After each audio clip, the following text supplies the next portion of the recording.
Boa tarde a todas, nesse encontro, nessa live, cujo tema é as missões guaranítico-jesuíticas na perspectiva de Ernesto Meder.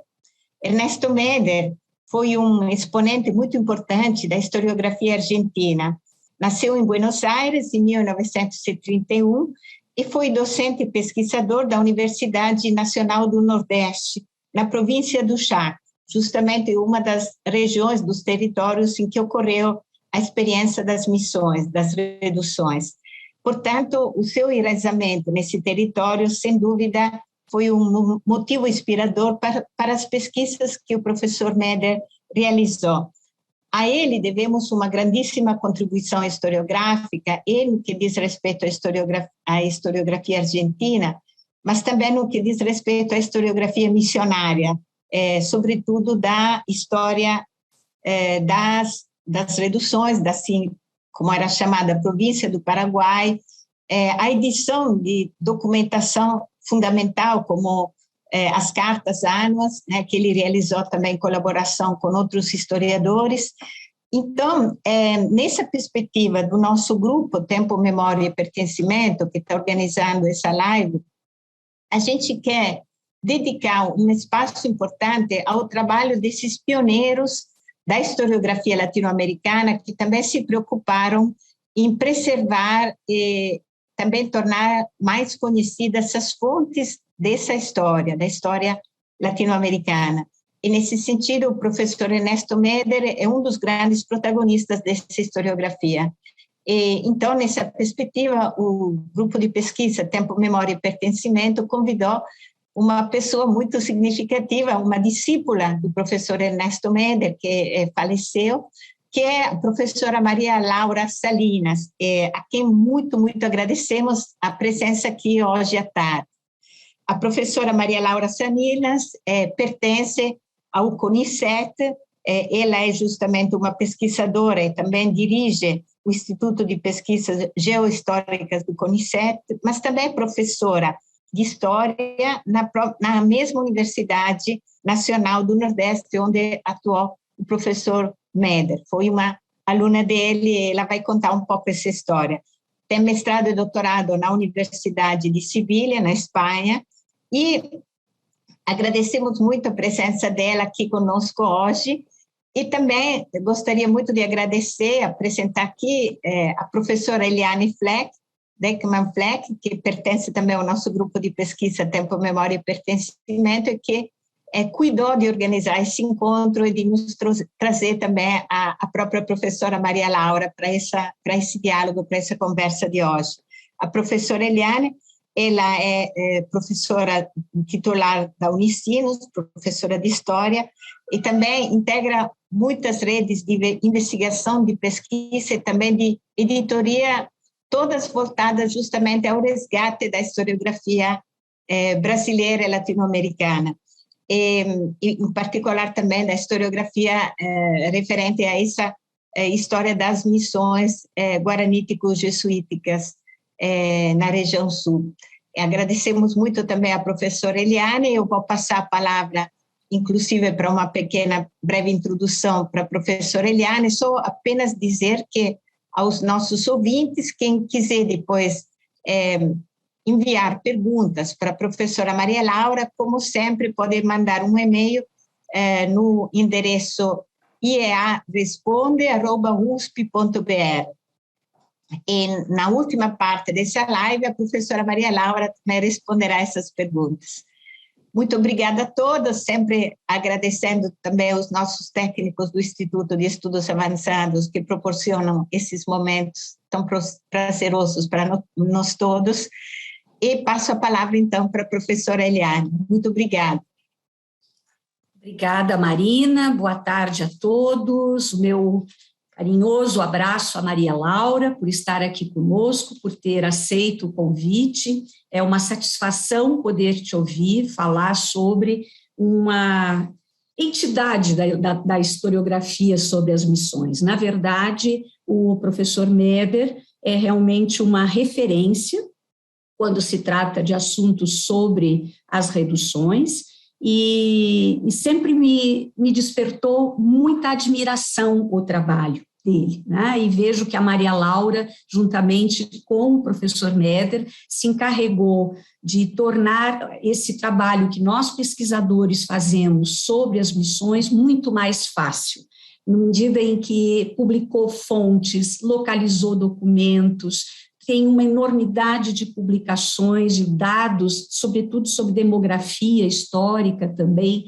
Então, é um trabalho que realmente merece toda a nossa homenagem nesta tarde em que nós vamos ouvir a Maria Laura falando um pouco sobre a trajetória deste grande historiador, né, que tanto contribuiu para a história das reduções. Eu, então, mais uma vez, né, reforço que a Marina já disse, né, agradecemos muito essa oportunidade que dá continuidade a um esforço que nós estamos fazendo no grupo de trazer, né, pessoas que possam, ou por terem convivido com esses grandes mestres, né, ou por terem dado continuidade ao seu trabalho, que é o teu caso.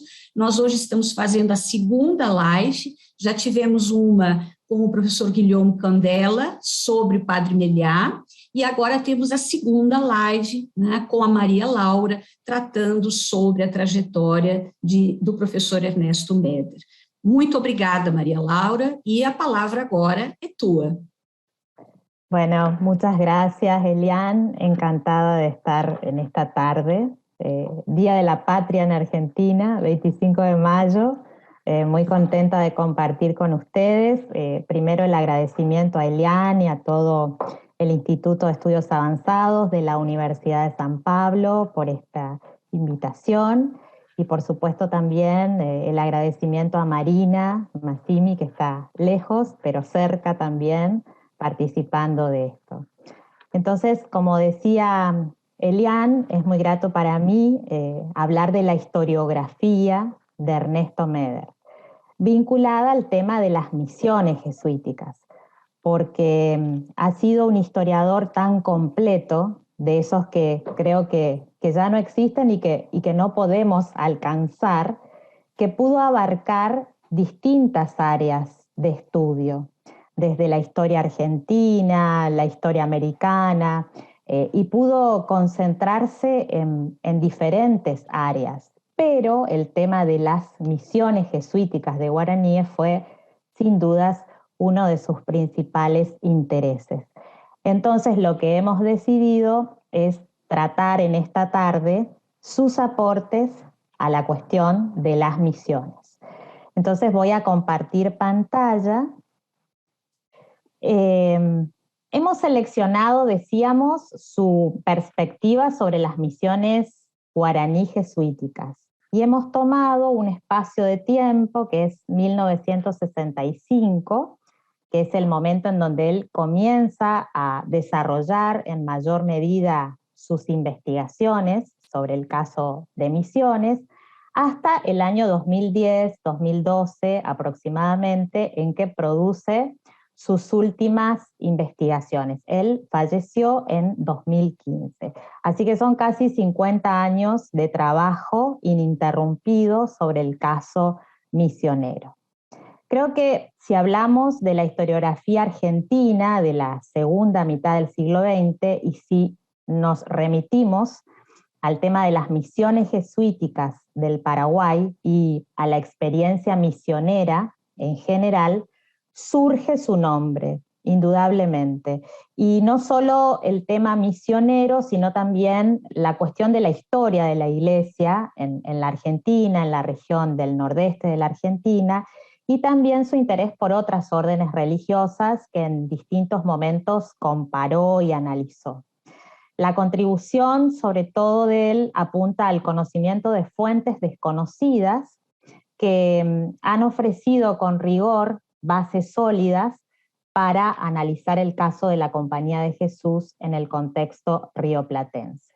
Entonces, en esta conferencia, charla que compartimos, me interesó indagar su visión del tema misional desde sus diversos aportes, explorar su perspectiva de historia regional en la que incluyó a las misiones, y también examinar su modelo de región histórica, que fue una categoría de análisis que él planteó y que le sirvió para sustentar sus pioneros estudios sobre el nordeste argentino.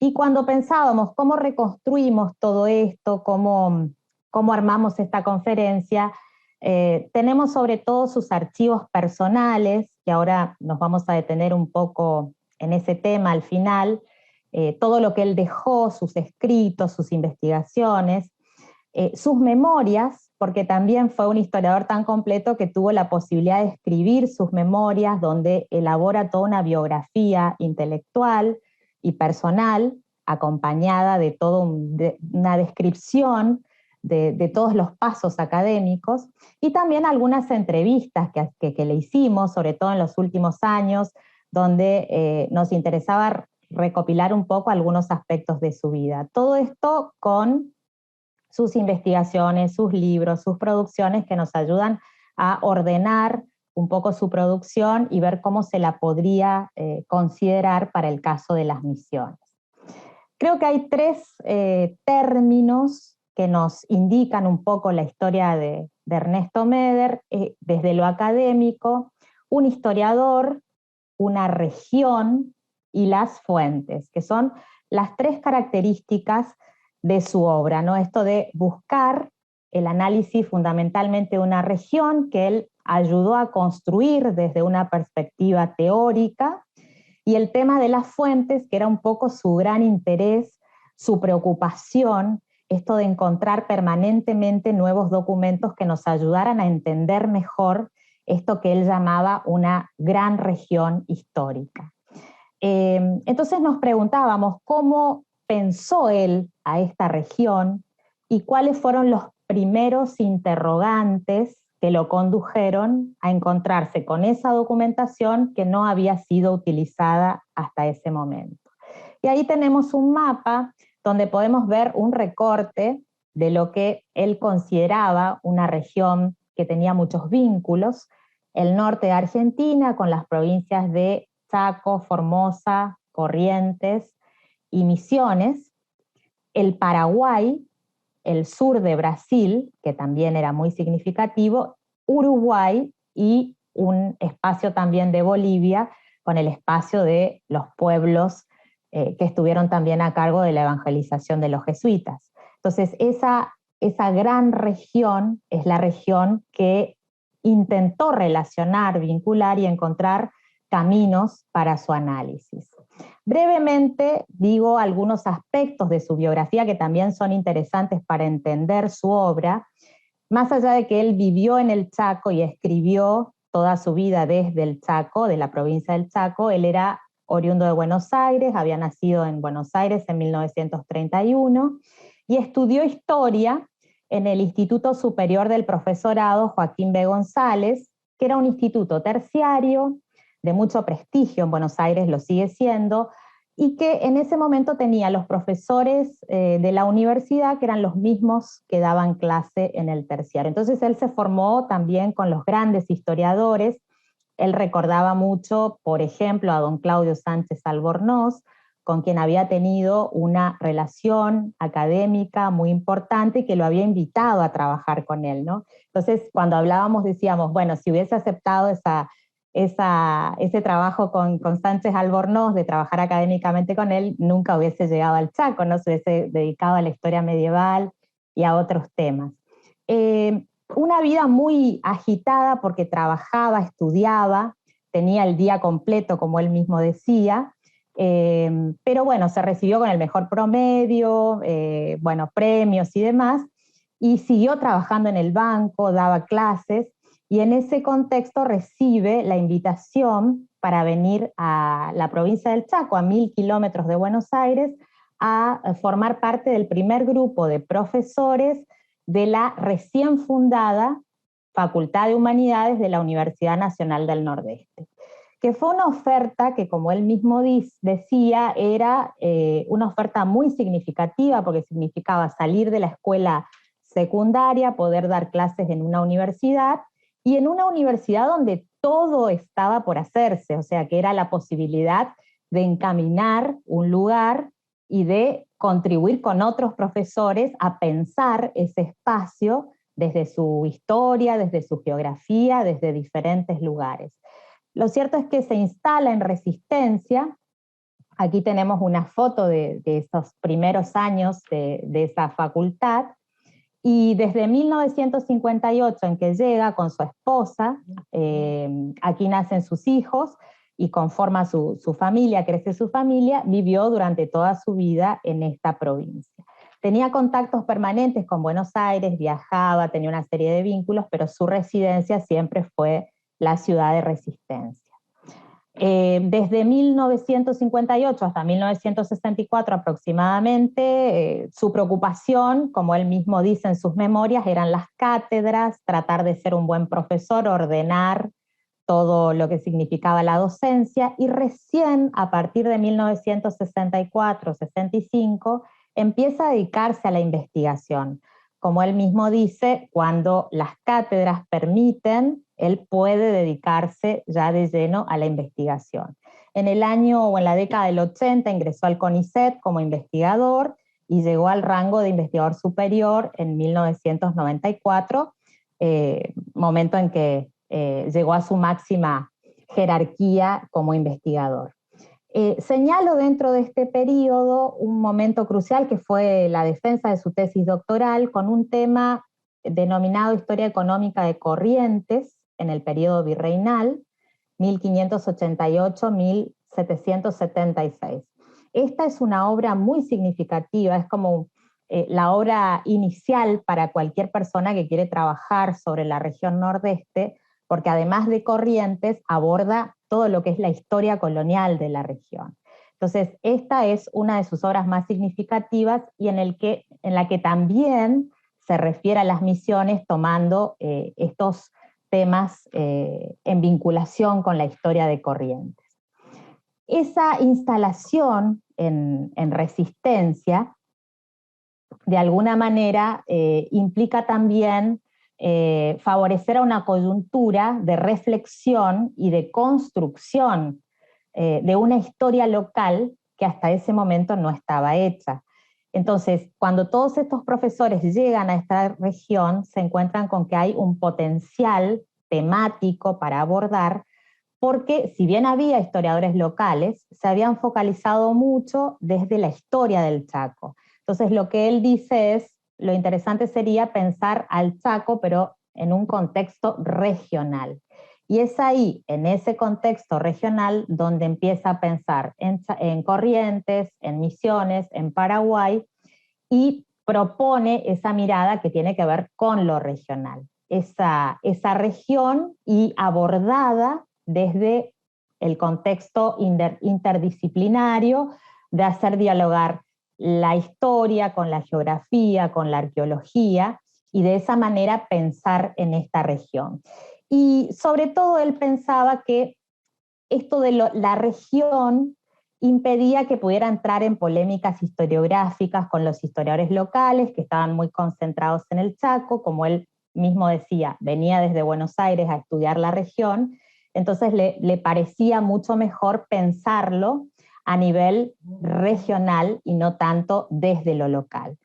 Entonces, ya desde mediados de los 60, decíamos, publica una obra que es significativa, que es La historia del Chaco y sus pueblos, que mereció un premio de la Academia Nacional de la Historia, y es el punto de partida para esos primeros abordajes con una historia del Chaco desde lo colonial, desde el periodo colonial hasta la actualidad, porque se trabajaba mucho con la historia del Chaco desde la llegada de los inmigrantes en el siglo XIX, fines del siglo XIX, y quedaba todo ese pasado colonial bastante relegado. Entonces, lo que él hace es sacar a la luz también ese periodo con toda la importancia que puede tener. Ahí acompañan otros profesores que desde la arqueología, desde la geografía también, empiezan a pensar el Chaco con esa mirada regional. En el año 1965 hay un punto clave que es un congreso que se realiza en Resistencia, la Convención Nacional de Antropología, y allí se reúnen estudiosos de todo el país y surge esta cuestión de la necesidad de empezar a revalorizar la historia del Chaco en torno a las fuentes que existen y que no están traducidas al castellano, por lo tanto no tienen acceso, no hay acceso para investigadores o para interesados o para quien viva en el Chaco y quiera conocer sobre esta historia de otros tiempos, ¿no? Entonces surge ahí puntualmente el caso de tratar de recuperar obras que tuvieran que ver con el Chaco, que fueran realizadas por los jesuitas y a las que no se tuviera acceso.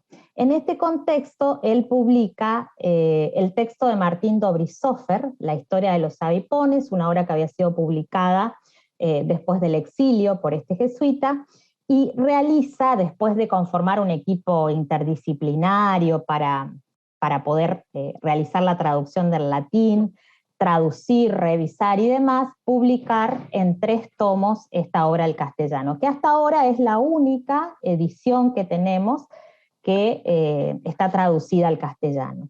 Y posteriormente, en el año 72, en conmemoración del centenario de la creación del Territorio Nacional del Chaco, se publica otra obra que también es significativa, que es el ensayo sobre la historia natural del Gran Chaco, de José Jolís. Estas 2 obras son las primeras que lo posicionan a él en este campo de la ubicación de documentos, la traducción, la edición, la revisión, la corrección y la publicación de una obra que esté al acceso de los interesados y de un público también que pudiera interesarse por estas temáticas. Y esta es una dinámica que él fue adquiriendo como propia y que la desarrolló a lo largo de su vida, lo que lo posicionó en esta situación de editor de fuentes o de gran buscador de documentos. Y en esto lo ayudó mucho el padre Guillermo Furlong, jesuita, con quien él tenía una relación muy cercana de consulta, una especie de discípulo, y él viajaba permanentemente a Buenos Aires para también recibir las indicaciones, las orientaciones de Furlong, quien lo orientó sobre todo en la publicación de la obra de Dobrizófer, corrigiendo algunos de los textos y orientándolo sobre las distintas versiones existentes para poder llegar a esa publicación final. También, si pensamos en Ernesto Meder, tenemos que pensar en historia regional, perspectiva geohistórica y fuentes. Y el tema de la historia regional y la geohistoria fueron algunas de las miradas historiográficas que le interesaron puntualmente. Trabajó desde los inicios de su carrera con esa perspectiva, y para eso trabajó en equipo también con otros profesores que llegaron a la UNE también en ese momento desde otras provincias. Menciono al arquitecto Ramón Gutiérrez y al geógrafo Alfredo Bolsi, con quienes constituyó trabajos de equipo interdisciplinarios en el campo de la geohistoria y del desarrollo urbano. La perspectiva geográfica, sobre todo, fue clave en ese análisis histórico que nos proponía Meder para el estudio y la investigación histórica, y esto se visualizó claramente en todos sus proyectos, investigaciones y publicaciones. Bueno, aquí nada más que una foto con Alfredo Bolsi, con Ramón Gutiérrez, con quienes tienen interesantes publicaciones que ahora voy a mencionar.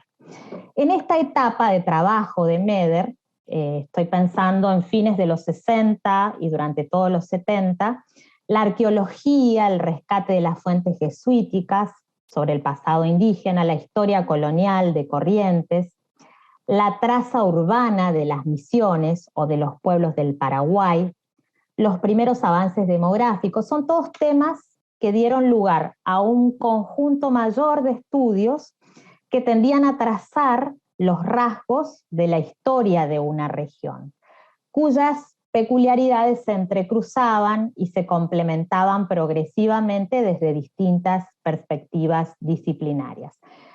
Fui poniendo algunas fotos que me parecieron significativas. En este caso están en las ruinas de la ciudad colonial de Concepción del Bermejo, cuyos restos se habían descubierto a fines de los 60 y la universidad empezó a trabajar con excavaciones arqueológicas. Entonces Meder acompañó todo este proceso de excavación con estudios históricos.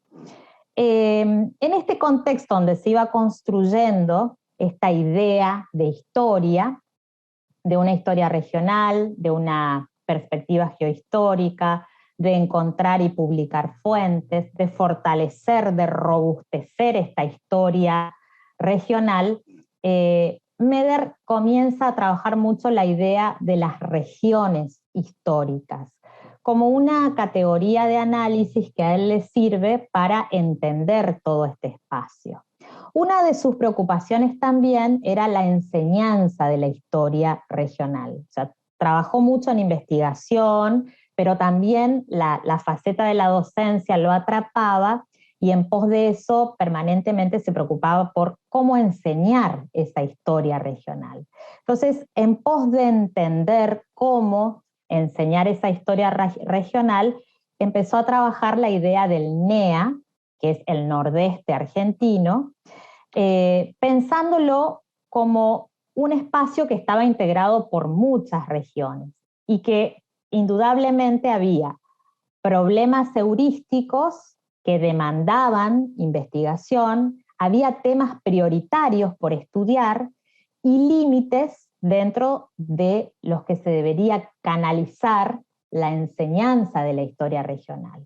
Entonces, eso lo proponía sobre todo con la idea de apuntar a una visión más integral de la historia argentina, que ponderara también otros espacios, que superara esa visión desde Buenos Aires, donde no se le daba mucha atención a los espacios regionales. Entonces, es una postura historiográfica interesante que empieza también a considerar a los otros territorios que habían sido menos tratados en la historiografía nacional. El NEA, decía él, no constituye una región histórica ni una región geográfica, con un sector territorial conformado para manejar mejor ciertas áreas del gobierno, pero sin embargo dentro de ese NEA había distintos procesos que se habían desarrollado, entre ellos la región chaqueña, la Mesopotamia correntino-entrerriana, las misiones, y sobre todo el tema de misiones y las misiones, lo llevaba a pensar en la importancia de estudiar ese proceso que había sido el de los 30 pueblos guaraníes misioneros que formaron aquella provincia entre 1610 y 1818. Entonces, ese interés por la región lo lleva a incluir y a pensar a las misiones jesuíticas de guaraníes en esa historia regional. Entonces, hay un relato muy interesante de él, que cuando hace su primer viaje a las misiones con sus alumnos de la universidad en 1958, él observa ese lugar que todavía no estaba revalorizado, no estaba cuidado, y pensó que, él decía, acá pasó algo muy importante, esto tiene que ser estudiado y tiene que ser revalorizado, y en un contexto de región. Todo lo que pasó en este lugar indudablemente repercutió también en los otros espacios. Entonces, al considerar estos tres procesos, esto lo lleva a preguntarse si no estábamos frente a otra región mayor que merecería analizarse y estudiarse. Esto es lo que alentó a profundizar, sobre todo en el contexto misional, su historia, y se transformó un poco en la base de sus coordenadas conceptuales para análisis posteriores. Sin dudas, vivir en la región cambió su mirada, su perspectiva de análisis. Ya no era un porteño viviendo en el Chaco, sino que empezó a compenetrarse como alguien más del lugar, valorando ese territorio y ese espacio con fines, por supuesto, académicos, de investigación, y que pudieran ayudar a desentrañar también lo que pasó en esta sociedad, por qué esta sociedad funcionaba de esta manera. El campo de de publicaciones que él halló y que además se preocupó por construir, tiene que ver con dos revistas que fueron organizadas y en las que él tuvo mucha participación, que son la revista Nordeste de la Facultad de Humanidades de la Universidad Nacional del Nordeste y la revista Folia Histórica del Nordeste, que fueron dos espacios donde él encontró para canalizar esta perspectiva regional, porque los trabajos que allí se publicaban, tanto desde la historia, desde la geografía, desde la antropología, tenían que ver siempre con esa perspectiva que él seguía pensando de esa región tan amplia que le servía para analizar esa historia regional, local. Entonces, en ese marco, empezó a pensar y a incorporar el tema misional como propio, a investigar, y sobre todo superadas aquellas etapas de controversias, de dificultades que hubo en la historiografía jesuítica a fines del siglo XIX y principios del siglo XX, donde las misiones no tenían buena prensa. Entonces esta idea superada a mediados del siglo XX ya, y en el momento en que él empieza a interesarse, es el momento para estudiar las misiones. Él dice, es el momento de poder sacar a la luz el tema nuevamente con otras miradas y sobre todo buscar documentación que nos ayude a entender mejor esta temática.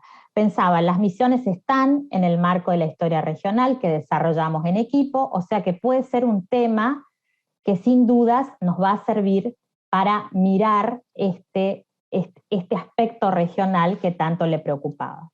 El proyecto de Meder en este momento es abocarse al estudio de la ocupación del espacio, el poblamiento y el desarrollo del nordeste argentino, sin tener en cuenta límites nacionales y con especial atención a las relaciones de esta región con Paraguay y con Brasil. Entonces son muy interesantes los mapas que él piensa, porque ahora lo vamos a ver. Se despoja de los límites, sobre todo entre países, pero a la vez intenta generar lazos que tienen que ver con esto de lo social, lo económico, lo religioso, la cuestión de la evangelización, distintos aspectos que le sirven para esa perspectiva. Y en lo que se refiere a ese ambiente misional, cómo se estaba gestando, qué se estaba haciendo y dónde él se incluyó, desde el año 1975 se estaban realizando los simposios nacionales de estudios misioneros en Río Grande do Sul. Él participó de varios y tenía todas las publicaciones.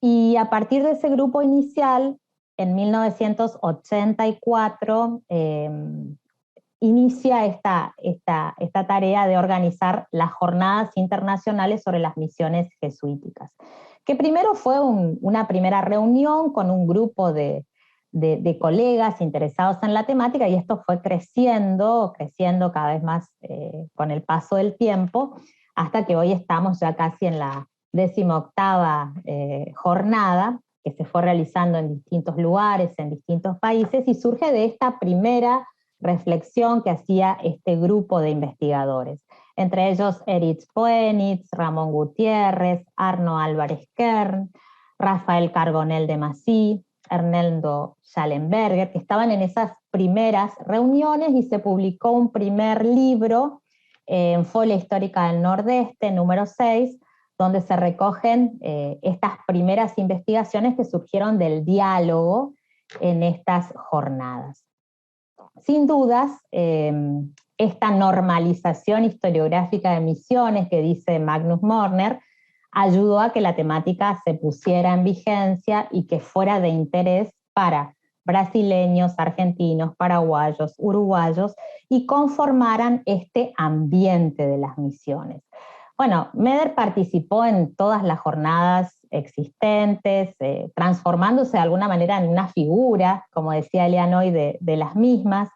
Era notorio en estas jornadas la expectativa por parte de los asistentes ante sus conferencias, ante sus intervenciones y sus aportes en cada sesión, la claridad y el conocimiento que tenía sobre las fuentes jesuíticas, y sobre la historia misional en general, ¿no? Los aspectos todos que lo posicionaron como un investigador especializado y reconocido en esa temática, ¿no? Bueno, cuando estaba Meder en alguna de las jornadas, nos cuidábamos mucho de lo que íbamos a decir, ¿no? Porque sabíamos que estaba él y que conocía todas las fuentes, conocía todo. Entonces, bueno, esos maestros, ¿no? Antes, los que uno se cuidaba mucho antes de hablar y qué decir en cada exposición. Bueno, sin dudas, desde este comienzo de Meder hasta la actualidad, hay un avance enorme de lo que es la historiografía jesuítica, participación en distintas jornadas del tema jesuítico, desde, bueno, congresos de americanistas, jornadas interescuelas de Argentina,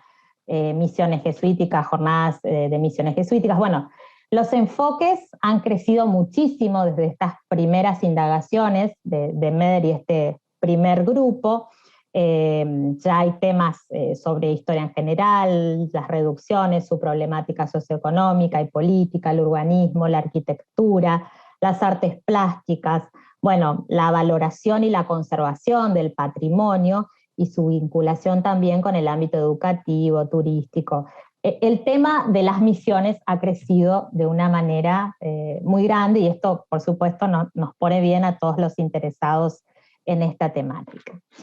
Pensando en cómo estructurar la obra de Meder, el aporte de Meder a los estudios de las misiones, pensamos que podemos agrupar en 4 aspectos principales sus aportes. Por un lado, fuentes jesuíticas, investigaciones y ediciones, estudios sobre la misión, estudios demográficos sobre el periodo misional jesuítico y posjesuítico, y producciones cartográficas sobre las misiones. Hay otras facetas que también abordó, pero consideramos que estas son las principales en las que se agrupa su producción. Con respecto a las fuentes jesuíticas, creo que esta es una de las particularidades de su obra, esto que decíamos de sacar a los documentos de los archivos, editarlos, transcribirlos, analizarlos y ponerlos a disposición de la comunidad académica, empezando con Dobrizhov, Erjolís, pero después continuó con La conquista espiritual del Paraguay, de Antonio Ruiz de Montoya, La breve relación de las misiones del Paraguay, de José Cardiel, La relación histórica y geográfica de la provincia de Misiones, de Diego de Alvear, El discurso histórico sobre el Paraguay, El estado de las misiones en 1687 de Francisco Jarque y Diego de Altamirano, algunos de los temas. Y quizás una de las obras más significativas, o por lo menos él la sintió así, sintió que fue su gran aporte en tema de fuentes, es la obra de Pedro de Lozano, Historia de la conquista del Paraguay, Río de la Plata y Tucumán, que es una obra que ya se había publicado en el siglo XIX con una versión de Andrés Lamas, que había trabajado con un manuscrito de Montevideo. Y él había encontrado un manuscrito, había consultado un manuscrito del Archivo de Chile, que estaba más completo y tenía algunos agregados. Entonces estaba desde hacía tiempo con la idea de publicar esa versión de Chile. Bueno, y en eso trabajó bastante en relación colaborativa con sus alumnos, discípulos, y trabajamos en esto de Lozano, y realmente sintió como un gran aporte estos dos tomos de esta versión del manuscrito de Chile. También otro tema para él fue muy significativo, el de las cartas anuas, que después del trabajo modélico de Emilio Raviñán y Carlos Leonhardt, que realizaron a principios del siglo XX, Meder continuó con un programa de edición que planificó cuidadosamente y que solo fue cortado en algunos momentos por dificultades económicas, como a veces nos pasa con las publicaciones, pero publicó las cartas desde 1632 hasta 1654, en distintos periodos. Entonces hacía una transcripción, algunas estaban en latín, para lo que pedía ayuda también a quienes conocían el latín, hacía un estudio, una introducción y se publicaba.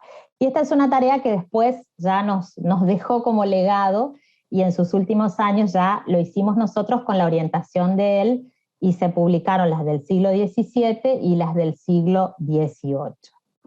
En el contexto de lo que fueron sus estudios misionales, lo que él logró fue hacer algunos estudios generales que nos sirven de base como para consultar un libro integral sobre un tema post-jesuítico o tema jesuítico.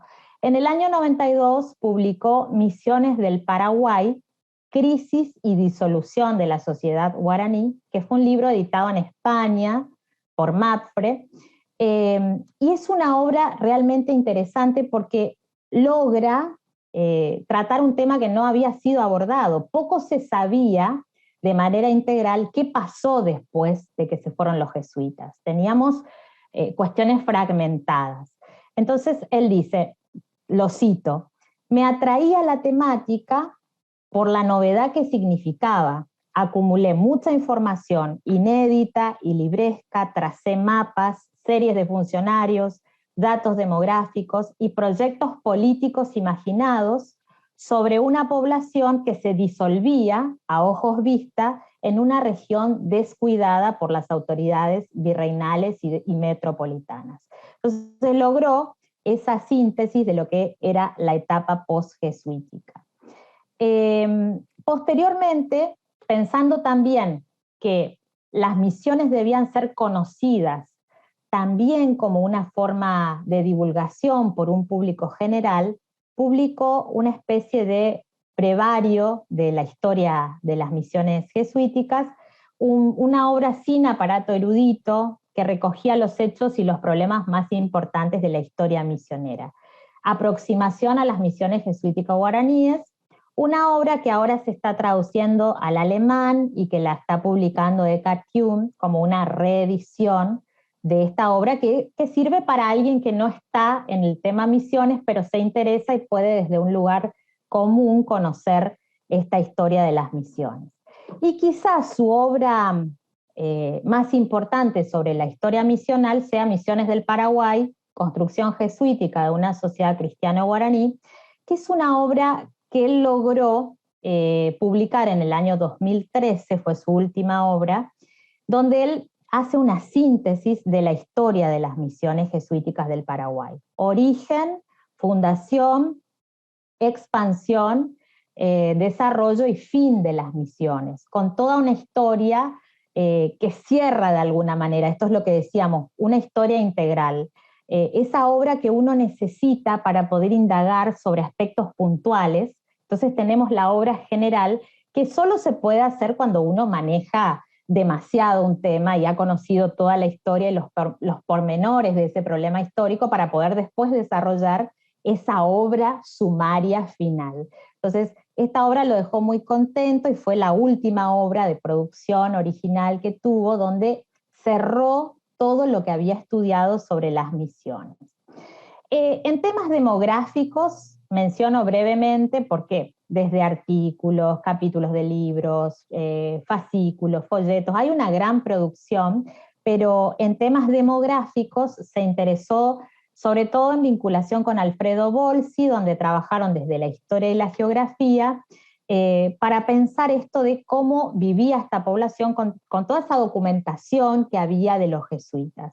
Entonces, con esta diversidad de fuentes se logró trazar la evolución de esa sociedad a lo largo de más de 100 años y conocer sus niveles de natalidad, mortalidad, nupcialidad, emigración, todo en torno a esas fuentes jesuíticas. Por eso él dice, contar, sistematizar y procesar datos y variables demográficas, y lo cito, fue una tarea apasionante que nos permitió dilucidar y cuantificar las dimensiones y el comportamiento demográfico de los más de 100.000 guaraníes de las misiones. De allí salió esa publicación muy conocida que es Población Guaraní de las Misiones Jesuíticas, Evolución y Características, 1671-1767. Lo mismo hizo posteriormente con el periodo post-jesuita y también con las misiones de chiquitos. La perspectiva demográfica, sin dudas, con todas esas fuentes maravillosas, jesuíticas que nos quedaron para poder analizar la población, también motivaron a otros demógrafos que se interesaron por el tema. Unos años antes de morir, fue invitado por Massimo Livi Bacci, demógrafo italiano, para poder trabajar en conjunto esta perspectiva demográfica de las misiones. Y el otro tema que quiero mencionar es el tema de la cartografía, que fue también, con ese entusiasmo de la geohistoria, dedicó buena parte de su vida académica a la búsqueda de cartografías y a la elaboración propia, en el caso de no existir una cartografía que lo pudiera satisfacer en cuanto a lo que buscaba mostrar en esos mapas. Entre sus producciones más destacadas podemos señalar la producción en equipo de diversos atlas con Ramón Gutiérrez, el Atlas Histórico para el Nordeste Argentino, y también otros atlas como Pueblos de Indios y Misiones Jesuíticas, que se publicó y después se reeditó en 2009 por Editorial Matspre, y el Atlas Histórico del Nordeste Argentino, que obtuvo un premio de la Sociedad Geográfica Argentina, donde realmente se puede ver toda la evolución de la historia del Nordeste desde el periodo colonial hasta nuestros días. Desde esta gran región histórica hasta las provincias y los países modernos, o sea que es una obra sumamente completa en tema cartográfico. Y cuando mencionamos esto que decíamos de que él construía sus propios mapas con las herramientas que había, ¿no? Hoy tenemos sistemas de información geográfico, tenemos un montón de cuestiones modernas para trabajar, pero en ese momento con un dibujante y su papel vegetal tratando de trazar con una lapicera Rotring cómo eran las misiones, y como a veces los mapas no acompañaban en cuanto a las dimensiones, hacía como una especie de zoom en los espacios para poder identificar mejor cada uno de los espacios que quería mostrar. Estos mapas, incluso realizados con letrógrafos, con algunos aspectos muy rudimentarios para la época, sin embargo, son significativos para poder entender todo el espacio misional. Priorizaba en sus mapas la red hidrográfica, siempre estaba presente el tema de los ríos, y en ocasiones los límites nacionales y provinciales como forma de orientación. Esa construcción de mapas históricos para las misiones permiten visibilizar aspectos que en otras cartografías no aparecen. Por ejemplo, las 3 etapas de fundación, expansión y reubicación de los pueblos jesuíticos, que era algo que no estaba bien delimitado en la cartografía. Entonces esto ayudó mucho para poder definir criterios y señalar los movimientos que se hicieron en ese proceso. Fue muy clara también la señalización de vaquerías, estancias, postas, ciudades destruidas, ciudades trasladadas, misiones franciscanas, jesuíticas, o sea, muy completa la visión cartográfica que tenía en estos mapas que construía. Bueno, Ernesto Meder falleció en marzo de 2015 y tuvo una muerte muy, muy particular porque terminó de dar una conferencia y allí falleció en la Academia Nacional de la Historia, ¿no? O sea que en el lugar que lo había cobijado para sus investigaciones, sus disertaciones, una corporación a la que él se sentía muy adherido, o sea que murió en pleno ejercicio de su profesión.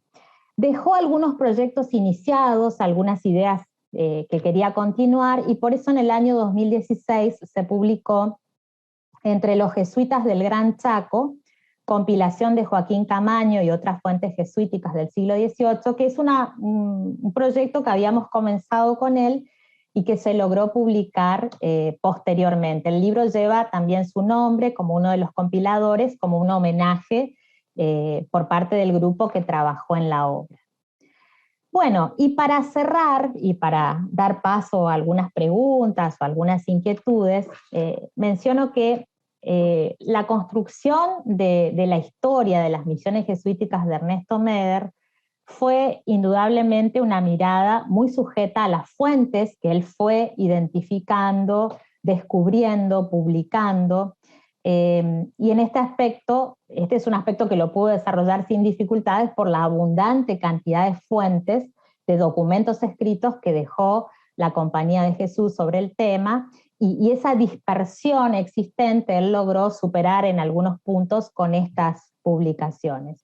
No obstante, una vez que hallaba la documentación, se volcaba de lleno con rigor científico a la lectura y al análisis de los datos.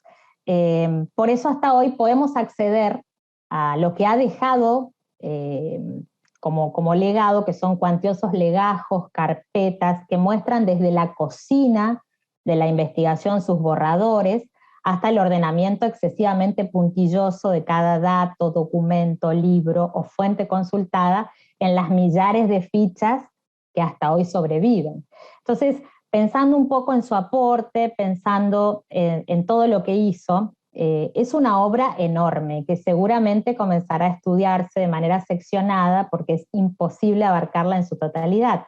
Pero creo que Ernesto Meder pertenece a la generación de historiadores de las misiones que nos trazó un camino con todos sus conocimientos, sus conceptualizaciones, su abordaje primigenio de algunos temas, porque hay temas que hoy nosotros los analizamos desde otras perspectivas, pero estos historiadores lo que hicieron fue trazarnos el camino, ampliando el horizonte de las fuentes y permitiéndonos seguir preguntando a esas fuentes con otras miradas, con otras perspectivas.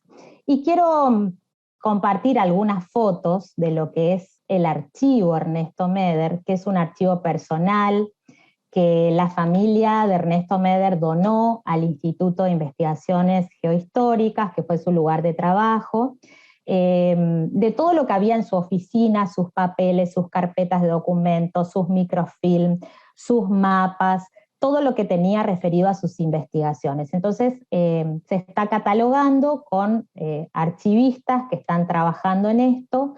Aquí algunas fotos de fotografías sobre mapas, microfilms, diapositivas, sus cuadernos de campo, sus cuadernos de anotaciones, que aquí, por ejemplo, se observa, bueno, todas las anotaciones que él iba haciendo, porque cada investigación que hacía tenía perfectamente ordenado en una carpeta todo el proceso, los documentos utilizados, los mapas, sus anotaciones, bueno, y esto es lo que fuimos recabando, bueno, fotografías, y hay 3 archivistas que están trabajando en el IGI en esta catalogación, que la idea que tenemos es, por supuesto, que esto esté para la consulta al público próximamente. Y menciono también otra tarea que hemos realizado con respecto a su legado y a su obra, que es una página web donde hemos podido digitalizar parte de su obra, porque decía, es una obra muy grande y todavía no podemos terminar de ponerla en su totalidad, pero estamos digitalizando sus libros, sus capítulos, sus artículos, sus actas de congreso, fascículos, folletos, y eso se puede descargar libremente. Así que bueno, después puedo dar más detalles de esto. Bueno, ahí nada más que una foto de Ernesto Meder en sus últimos años, viajando con los alumnos todavía en colectivo, siempre que había una posibilidad de ir a las misiones.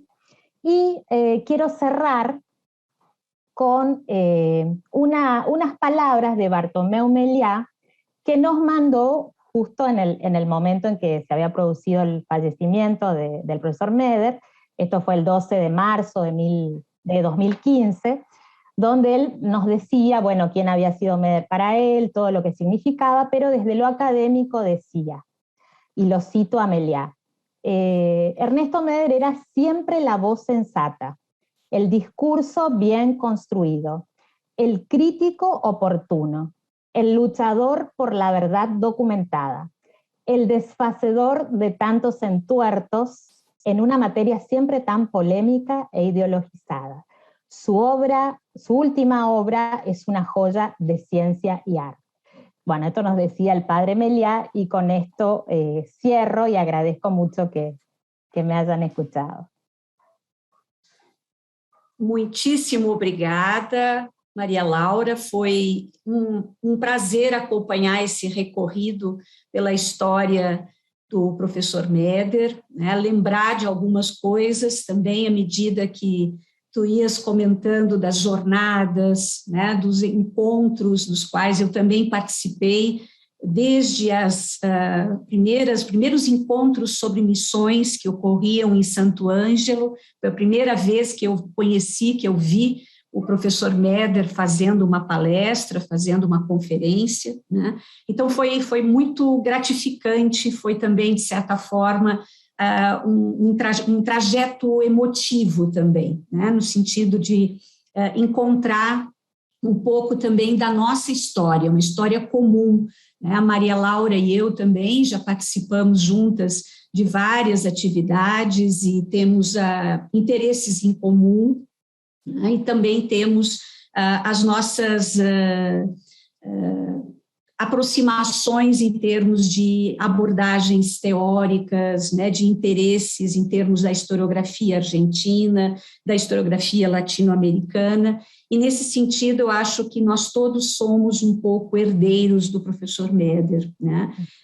E as palavras muito bonitas ditas ao final, agora que tu recuperas, né, no momento do falecimento do professor Meder, em que eu, de fato, endosso as palavras do padre Meliá, né, porque sempre foi alvo de uma grande admiração de todos os que pesquisam a história das missões, né? Então, a voz sensata, um discurso bem construído, sempre muito ponderado, e tu colocaste também como o padre Meliá chamava a atenção de um desfazedor de tantos enganos ou de tantas percepções equivocadas, muitas vezes reproduzidas em muitos trabalhos, né? E quando a Maria Laura comentou, né, o quanto a gente deveria ficar atento ao falar, ao dizer algo, né, numa determinada situação, de sessões mesmo das jornadas, né, das missões,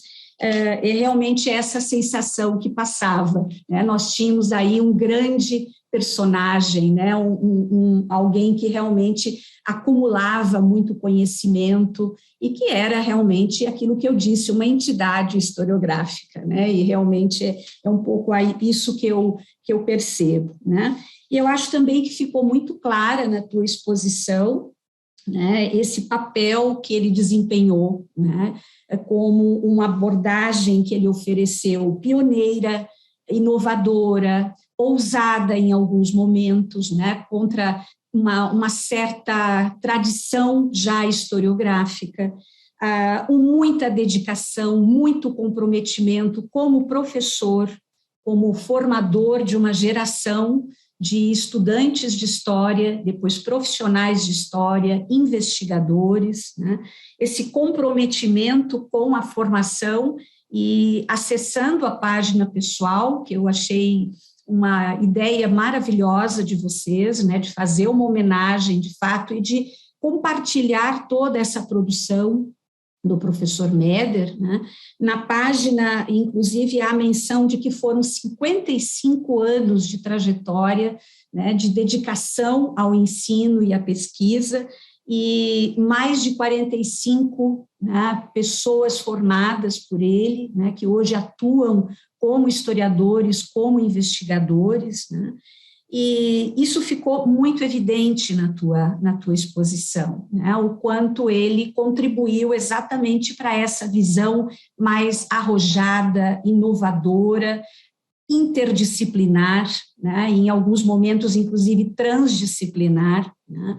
Isso que também aparece com a expressão que tu utilizas de que ele tem uma proposta de fazer uma história colaborativa, né, em rede, né, tanto com historiadores de renome, mas também com uma juventude, né, com aqueles que são os jovens investigadores, e me parece que isso também ficou muito evidente, né, na forma como tu reconstituíste a trajetória dele, né.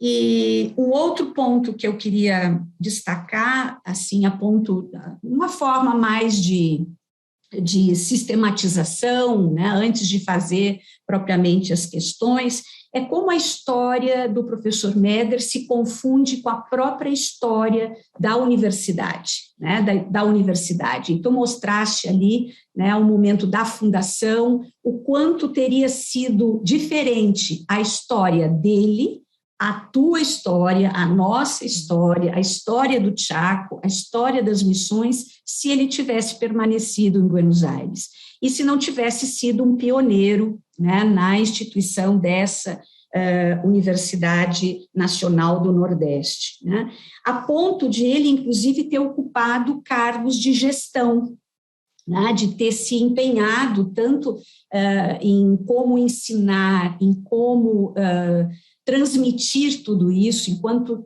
deixar de legado isso também, e quanto ele entendia em termos de concepção de história regional e da importância desse trabalho para o Chaco e para a Argentina, a ponto de ele ter sido diretor de departamento, decano, foi reitor, então ele tem toda uma gestão também, né? Para além de pesquisador, de professor, ele também foi um gestor, né?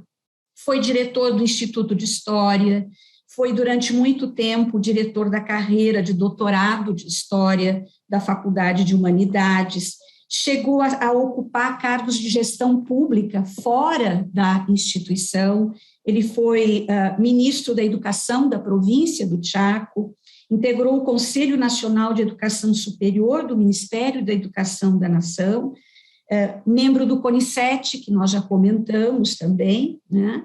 E, então, esse também é um ponto que, e aí já encaminhando, né, para as questões que eu gostaria de formular, né, me parece que esse esforço de fazer um arquivo pessoal, né, um arquivo das memórias, né, da própria autobiografia, tu comentaste que ele próprio construiu seus diários, né, fez todo um esforço nesse sentido.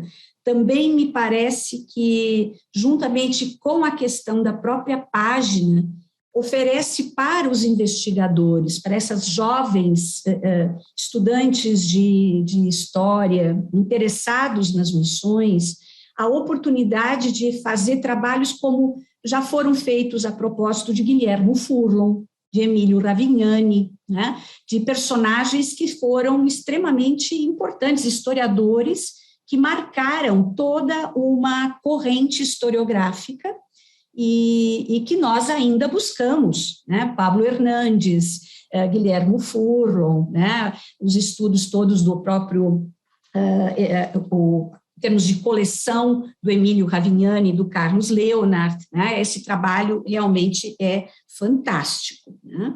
Então, me parece que teríamos aí na tua exposição três grandes áreas, né, que foram contempladas, né? O aspecto dele enquanto um professor, né, empenhado, então, em melhorar a educação e o ensino, não apenas da região do Chaco, mas também num âmbito maior. Ele enquanto um investigador, né, e, nesse sentido, extremamente generoso, e no esforço de compartilhar, de colaborar em rede, né? E o terceiro aspecto, que seria esse aspecto da gestão, né, dos cargos públicos que ele veio a ocupar, né? Eu teria uma primeira questão para te colocar, né, que tem a ver com esse último ponto, que seria do aspecto mais da história pessoal, do arquivo pessoal dele, né? Nós temos na nossa historiografia brasileira, um grande investimento feito por autores que buscam entender o intelectual, um pensador, a partir das redes que ele estabeleceu, né, com outros intelectuais, a partir de cartas, a partir de correspondências, né, que ele se correspondeu, né, digamos, com algum antropólogo, um historiador, um outro político importante na Argentina à época, né? Então, eu gostaria de saber se, nesse momento em que vocês estão trabalhando com um arquivo pessoal, se alguém já se encarregou de levantar, né, com quem Méder se correspondia. E se chamou atenção algum personagem, algum nome importante, né? Porque em alguns momentos tu comentaste a influência do geógrafo Alfredo Bolsi, o Magnus Morner, o Guilherme Furlon, né? Então eu queria saber se esses personagens, né, esses outros antropólogos, historiadores, se correspondiam, se tu podes conversar um pouco, falar um pouco mais sobre isso, né? E em que medida essas correspondências vão oferecer algo novo, uma dimensão nova sobre a postura historiográfica, né, e a maneira como Méder percebia a história argentina, né? Se isso é um ponto que tu poderias, imagino que seria interessante até para quem está nos assistindo, né? Um segundo ponto que me parece que seria muito interessante seria pensar que são 55 anos de atividade, né? Um jovem formado, recém-formado, que opta por viver em resistência, né?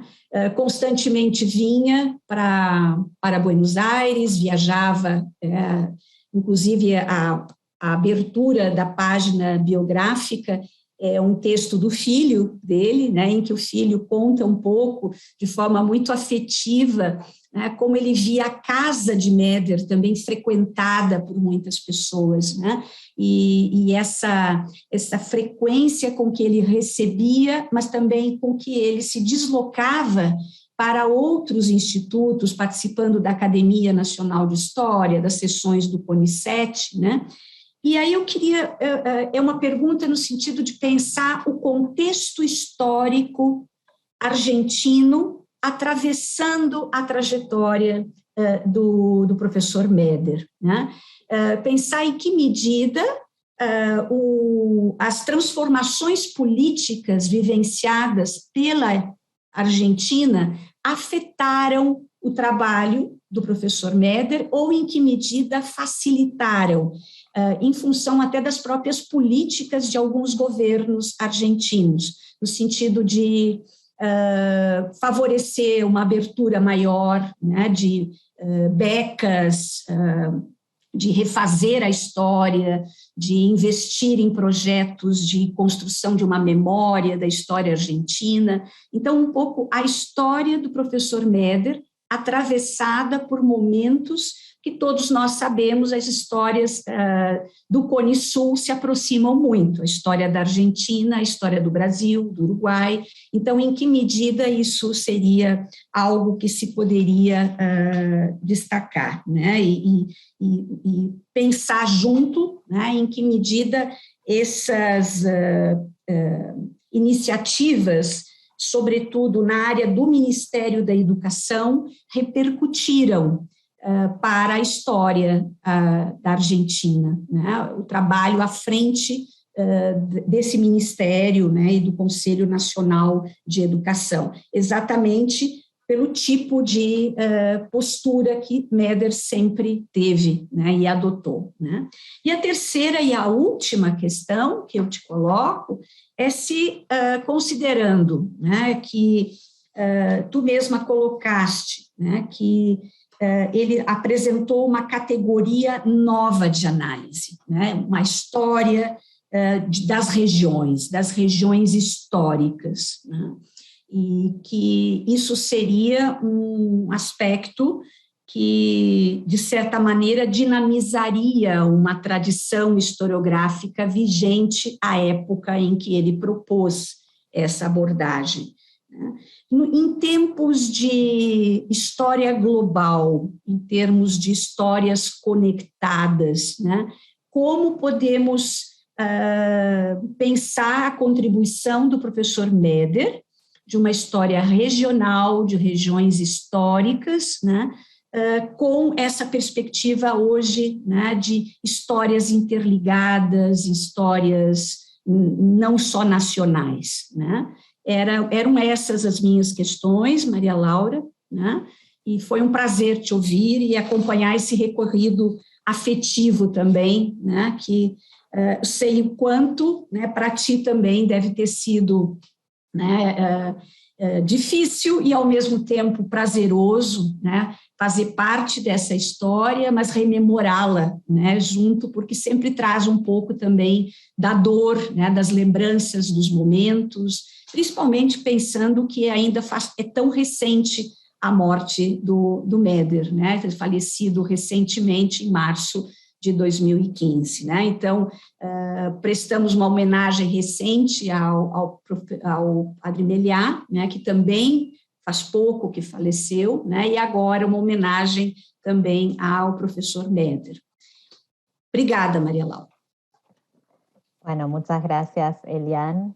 Muy interesantes tus preguntas y gracias por todos los comentarios y por haber captado la esencia de lo que quería decir.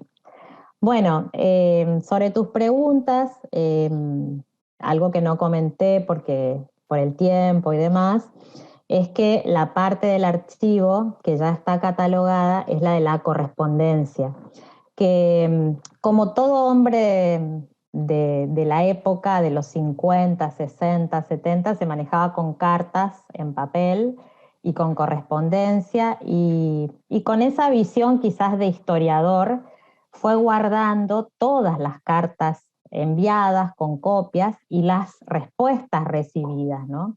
Entonces, creo que él también a lo largo de su vida fue guardando cada cosa con un fin que tenía que ver con guardar con el fin de que esto pueda ser o una especie de archivo que se consulte en el futuro, o bueno. Y ya viviendo él, en vida de él, hubo unos alumnos de la carrera de archivología que con su orientación ordenaron todas las cartas. O sea que él vio esa tarea de ordenamiento de su correspondencia. Y se catalogó la correspondencia con historiadores, gestores culturales, editores, todo tipo de gente vinculada al ámbito de la historia, de la educación, de Brasil, de Paraguay, de Uruguay, y respuestas. Generalmente las cartas tienen que ver con publicaciones que se gestionaban en conjunto. Hay muchas cartas, por ejemplo, con Branislava Susnik, con Eladio Velázquez de Paraguay, con Francisco Quevedo, con distintos historiadores paraguayos, sobre todo hay mucho nexo con los jesuitas, con el padre Meliá y con los provinciales de los jesuitas, que también se generaban algunos proyectos de publicación, algunos fallidos que quedaban solo en el proyecto, ¿no? También con gente de Uruguay, que también había una vinculación con distintos historiadores, y sobre todo con la gente de la Academia Nacional de la Historia, que creo yo que fue el ámbito que lo cobijó fundamentalmente, ¿no? Desde personajes como Tao Anzuate y Sorraquín Becú, que estuvieron en su defensa de tesis, por ejemplo, u otros historiadores con los que también tenía mucho vínculo. Él fue alumno, decía hoy yo, de Claudio Sánchez Albornoz y de Diego Luis Molinari, por ejemplo, que son dos profesores que él recordaba con mucha simpatía, con mucho respeto a Sánchez Albornoz, con mucha simpatía a Diego Luis Molinari, y tiene cartas también que recibió de ellos en distintos momentos. Entonces todo eso está hoy catalogado y con posibilidades de consultar ya, porque por ejemplo se organizó por Brasil, Paraguay, Argentina, bueno, lo local también, así que eso es interesante. Todo está vinculado a la tarea de historiador, digamos, no hay temas personales, o sea, se ve que él también fue muy muy hábil en seleccionar lo que quería dejar para la consulta. Entonces, bueno, todo lo que hay tiene que ver con la historia y con su trabajo como historiador. Entonces, ese es también uno de los puntos del archivo. El archivo no tiene cosas personales, no tiene cartas personales, porque hay gente que también imagina que en ese archivo puede llegar a encontrar aspectos vinculados a su gestión en el Ministerio de Educación, que es algo que interesa mucho, pero no. Se remite todo lo que nos dejó tiene que ver con el ámbito de la historia, las misiones o bien los temas de historia que él estudiaba o trabajaba. O sea que es un archivo personal básicamente histórico y de sus investigaciones históricas. Bueno, y eso es con respecto a la primera pregunta. Y con respecto a la segunda, que es cierto, a veces pensamos, ¿cuántas personas necesitamos para que tengan una vida como la que tuvo él? Porque una sola persona hizo tantas cosas, esto de investigar, dar clase, docencia, investigación, gestión, formación de recursos humanos, bueno, divulgador de la historia, porque escribía mucho en la prensa, y sabemos que escribir en la prensa no es fácil porque hay que tener un lenguaje, hay que tener ciertas características para poder hacerlo, ¿no? Pero bueno, todo esto lo hizo en estos 55 años, como vos bien decías, y pensemos que cuando vino al Chaco tenía 27 años, o sea, muy joven.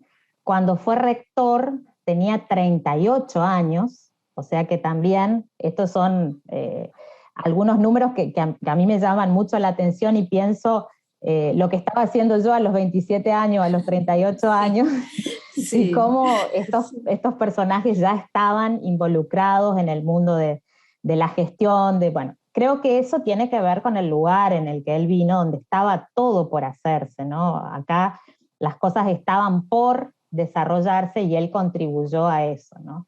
Entonces me parece que eso explica mucho de lo que fue su trayectoria.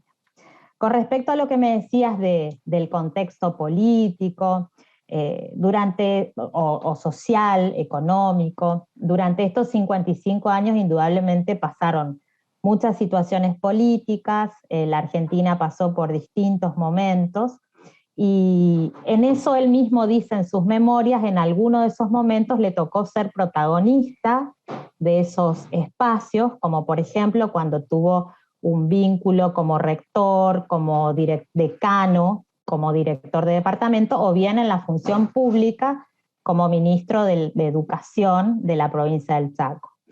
Creo que eso, en un contexto de gobierno de facto, tuvo también, por supuesto, sus repercusiones a la hora de considerarlo como un historiador consultado, buscado, recomendado. Entonces también ese es un aspecto que yo he tenido posibilidad de conversar con él, en charlas ya en los últimos años, y de preguntarle, bueno, cómo había sentido toda esa etapa.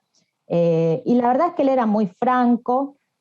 Fue un momento que le tocó transitar, donde trató de poner lo que él conocía en el ámbito de la educación, en esta cuestión de la gestión, y que la verdad es que no fue mucho tiempo, se retiró y continuó sus tareas de investigación, de docencia, pero sin dudas es una faceta que de alguna manera marcó negativamente muchas de sus buenas producciones, de su historia, y eso nosotros también lo hemos conversado con él. Él lo veía también de esa manera, veía que eso había repercutido, y a mucha gente indudablemente, sobre todo a un público que le interesa el tema de las misiones, a muchos les cuesta separar lo que es Meder como investigador, y reconocer también toda su obra en relación con esta faceta de su vida, ¿no? Pero a nosotros como discípulos de él, como seguimos su camino, sobre todo en el ámbito académico, su producción y demás, no nos gusta dejar de desconocer este momento de su vida también, de respetar esa decisión que él tomó en ese momento, de no juzgarlo, de dejar esto para que la historia haga sus propias reflexiones y quienes estudien su obra también, y sobre todo destacar su tarea como investigador, profesor y demás. Al respecto, cuando él era profesor titular, desde el año 64 en la Cátedra de Historia Argentina Colonial, y cuando volvió la democracia en el año 83, él perdió su cátedra como titular porque en ese momento hubo una ley, la ley Stubrin, que quitó la titularidad a todos los profesores que habían adquirido su titularidad en periodos anteriores. Esto le pasó a 5 o 6 profesores en la facultad, ellos hicieron su proceso legal y finalmente ganaron y obtuvo nuevamente la titularidad en su cátedra de por vida, y así se jubiló él en el año 2004. Pero como verás, hay repercusiones indudablemente en el contexto político, nacional, provincial y demás, que sin dudas también atraviesan la vida de los seres humanos, de los académicos, en este caso de los historiadores, ¿no?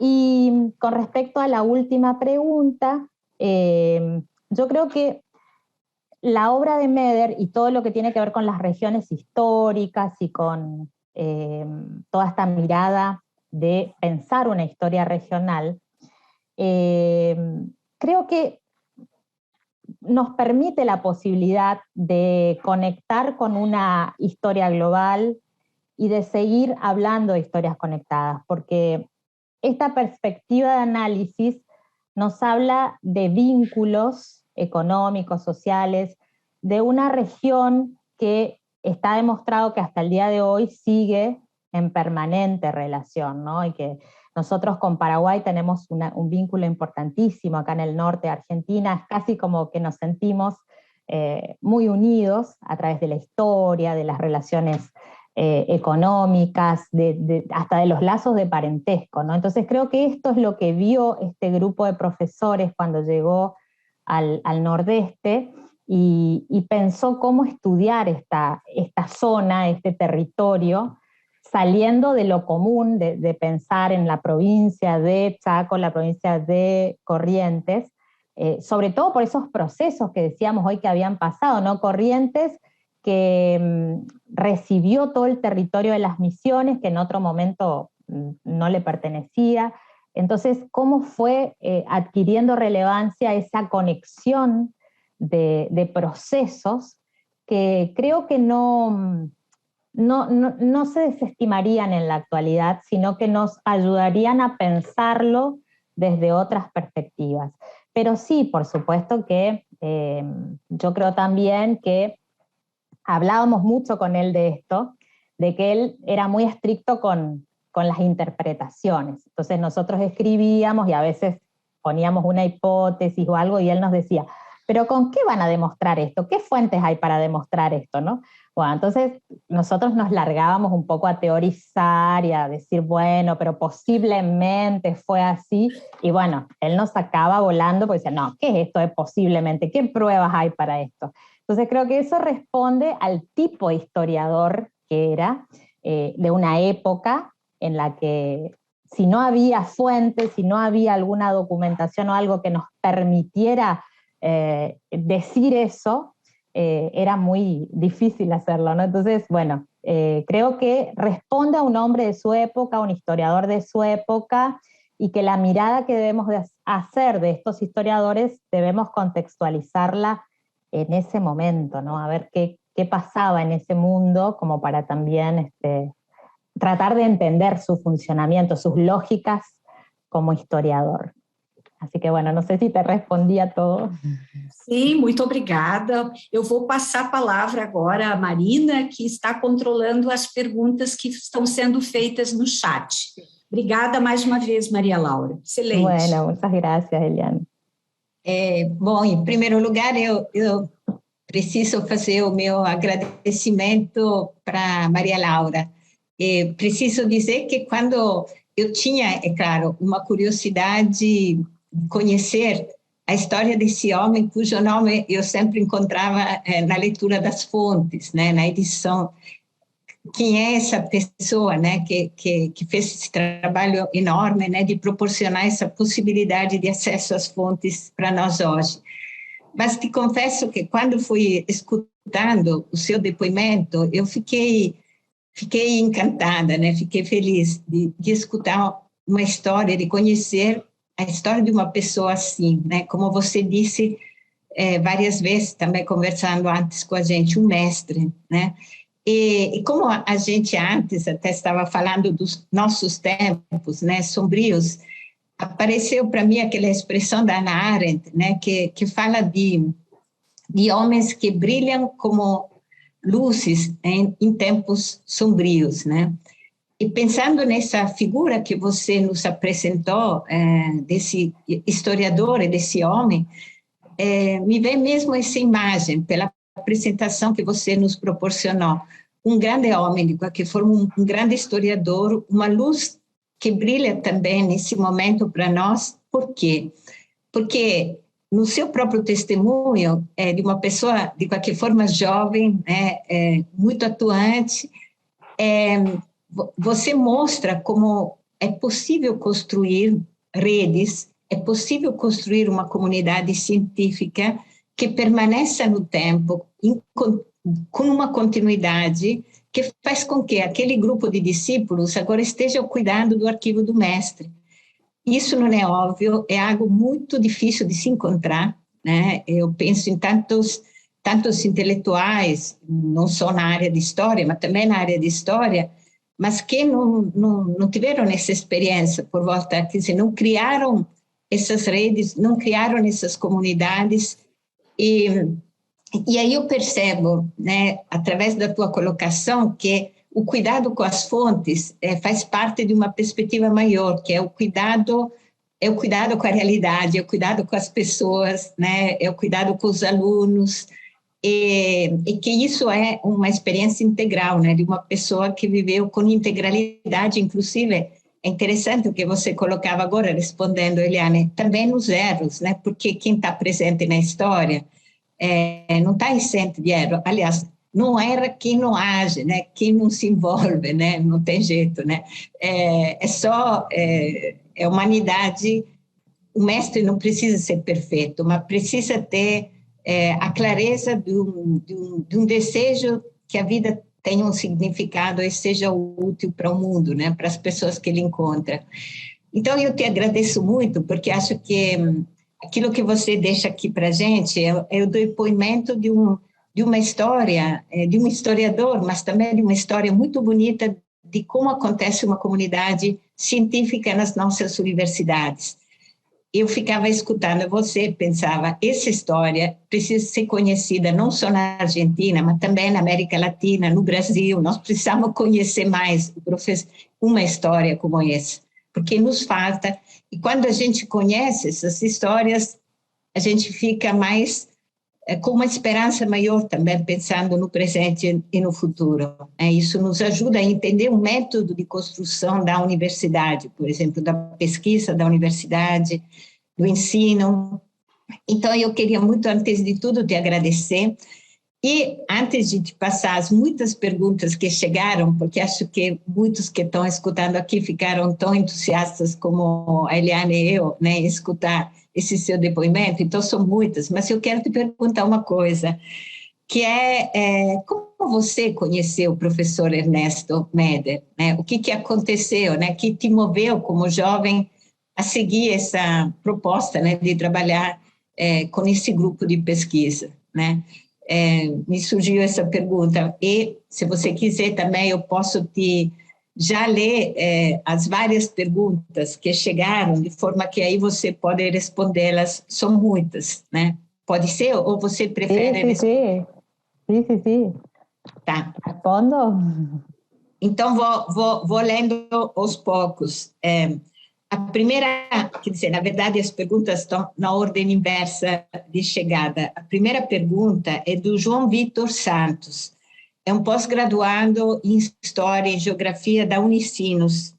ele diz: entre tantas contribuições do professor Ernesto Meder para a historiografia das missões, como a senhora bem pontuou, é destaque a busca de fontes e o esforço para as tornar acessíveis. Isso possibilitou uma virada na historiografia das missões. Agora, ainda inspirados nos esforços e nas formas de trabalho de Meder, como podemos reler essas fontes e constituir novas abordagens acerca das missões? Quais os desafios para seguir e conceber outras viradas na historiografia das missões, sem cairmos nos modismos? Essa é a pergunta. É a primeira pergunta do João Vitor. Mas deu para entender, Maria Laura?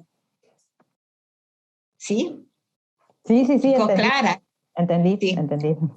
Agora segue a pergunta de Jefferson Nunes. Agradece pelo hermoso discurso e a visão ampla e clara do pensamento do professor Meder.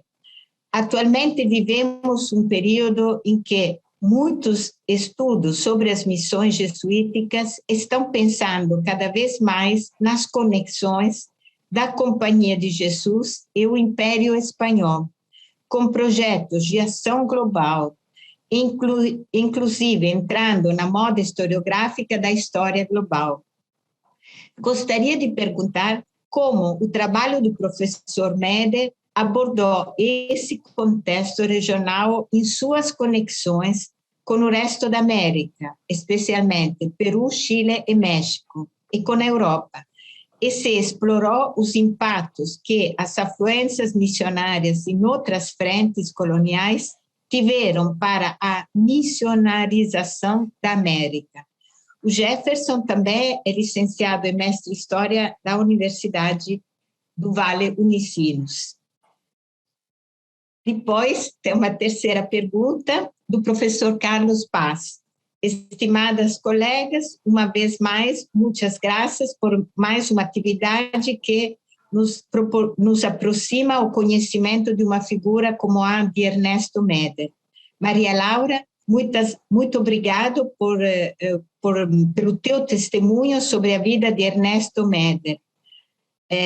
Quem teve o prazer de conhecê-lo aprendeu muito de sua generosidade e de seu enorme conhecimento da história daquela sociedade.